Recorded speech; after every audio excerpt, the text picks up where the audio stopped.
জীবনে এমন কি আছে যা আপনাকে অজান্তে শিখরে পৌঁছে দিতে পারে বা আপনার পতনও ঘটাতে পারে? সঙ্গতি। যদি আপনি কোনো শ্রেষ্ঠ ব্যক্তির সঙ্গ লাভ করেন, তাহলে তার শুভ চিন্তা, তার গুণ, তার স্বভাব আপনার মধ্যে চলে আসবে।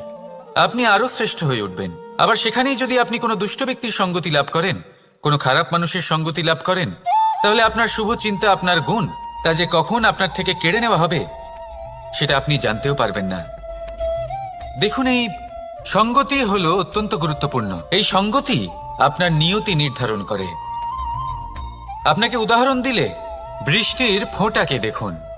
যদি কোনো ফোঁটা গাছের পাতায় এসে পড়ে, তাহলে তা জীবন দান করতে পারে। যদি এমন কোনো ফোঁটা সাপের মুখে এসে পড়ে, তাহলে তা বিষে পরিণত হয়। যেমন সঙ্গ, তেমন নিয়তি। এবার দুর্ভাগ্যের বিষয় হলো এটাই যে বর্ষার ফোঁটা নির্ধারণ করতে পারে না সে কোথায় পড়তে চায়। তার নির্বাচনের ক্ষমতা নেই। কিন্তু আপনার কাছে তো বিবেক আছে, আপনি ভাবতে পারেন, চিন্তা করতে পারেন। তাহলে আপনি ভাবুন, আপনি কি এমন সঙ্গ চান যা শ্রেষ্ঠ, নাকি এমন সঙ্গ চান যা অশুভ? নির্বাচন আপনারই। শ্রেষ্ঠ সঙ্গ বাছুন আর আমার সাথে ভালোবেসে বলুন, রাধা রাধা। আমাদের জীবনে অত্যন্ত গুরুত্বপূর্ণ একটা আশা বসবাস করে, বিশ্বাসের রূপে। বিশ্বাস যা আমরা ঈশ্বরের ওপর করি, ভাগ্য, প্রারব্ধের ওপর করি, নিয়তির ওপর করি।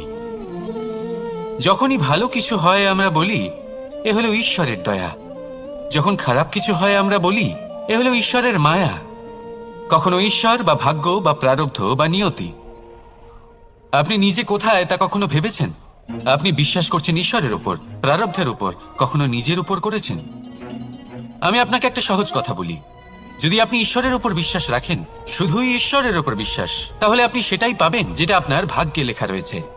কিন্তু যদি আপনি নিজের উপর বিশ্বাস রাখেন, আত্মবিশ্বাস রাখতে শেখেন, তাহলে ঈশ্বর আর নিয়তি দুজনে মিলে আপনার ভাগ্যে সেটাই লিখবে যা আপনি চাইছেন।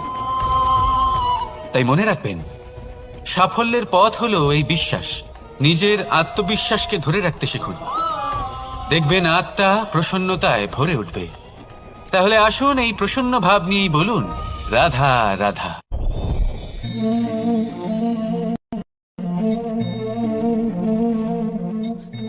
মুক্ত।